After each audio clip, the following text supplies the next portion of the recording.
I was strolling around the shops the other day when a newspaper article caught my attention.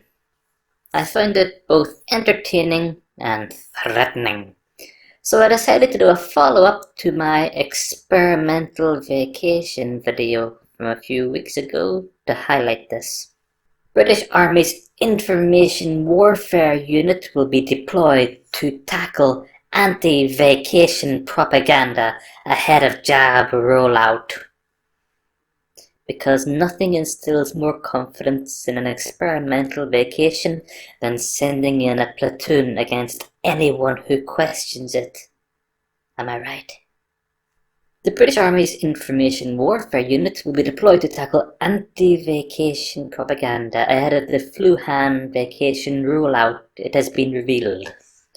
Soldiers are already monitoring cyberspace for Wuhan content to find out how British citizens are being targeted online, leaked documents showed.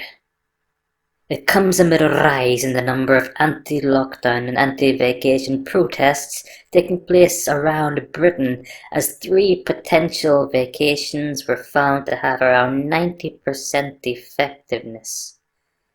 Whoa, hang on there. 3 potential vacations.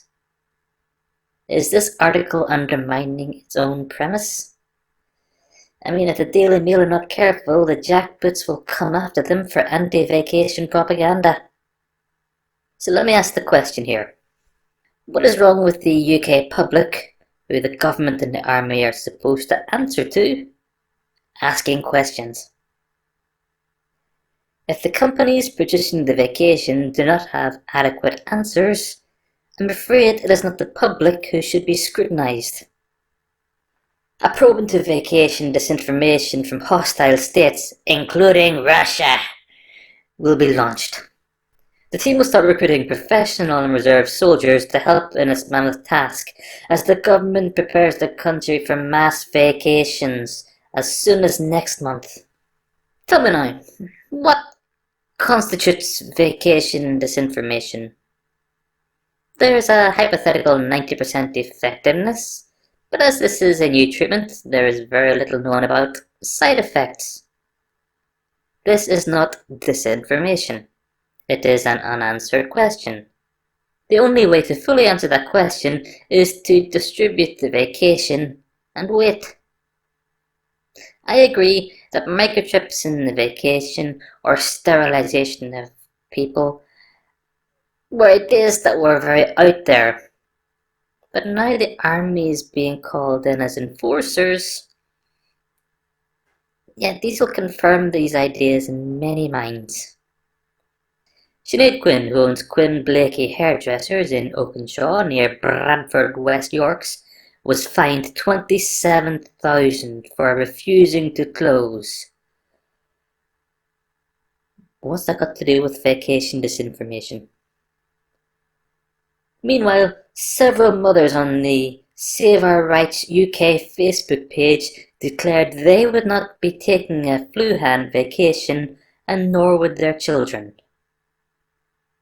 Again, what has that got to do with disinformation? Another user claimed it was a mass sterilization program, while some even called for action against the injection. Finally, some potential disinformation. It should be very easy to disprove this, right? Right, Army? Government? Ministers have become alarmed at the impact online propaganda is having on the public's opinion of Wuhan lockdown and its vacation. Many Brits are enraged and feel the government is wielding too much power in its enforcement of restrictions. Spell check there, Daily Mail. Yes, the public opinion is going against being locked down, as it always would. The government cannot force people into confinement and not expect a backlash. Did they learn nothing from Operation Demetrius in the 1970s Northern Ireland? A BioNTech and Pfizer treatment is set to receive approval within days, paving the way for injections as soon as December 7th. A public campaign will then be launched across television and radio to ensure as many people as possible are vacationed, starting with the NHS workers. Yesterday, conspiracy theories claiming vacations were a cover to plant trackable microchips into people was available online. The Ministry of Defence has confirmed the 77th Brigade will not be working against the British people, but instead looking at what impact other countries have on our cyber networks. Last night, a Cabinet Officer spokesman told the newspaper, "As we edge closer to a vacation, we continue to work closely with social media companies and other organisations to anticipate and mitigate any emerging anti-vax narratives and promote authoritative sources of information." Let's look at what the Daily Mail gave as examples of anti-vacation propaganda, shall we? So the first one, an indirect quote potentially from a drug manufacturing employee who might have first-hand information. The second one, stating that no one should be vacationed against their will. A.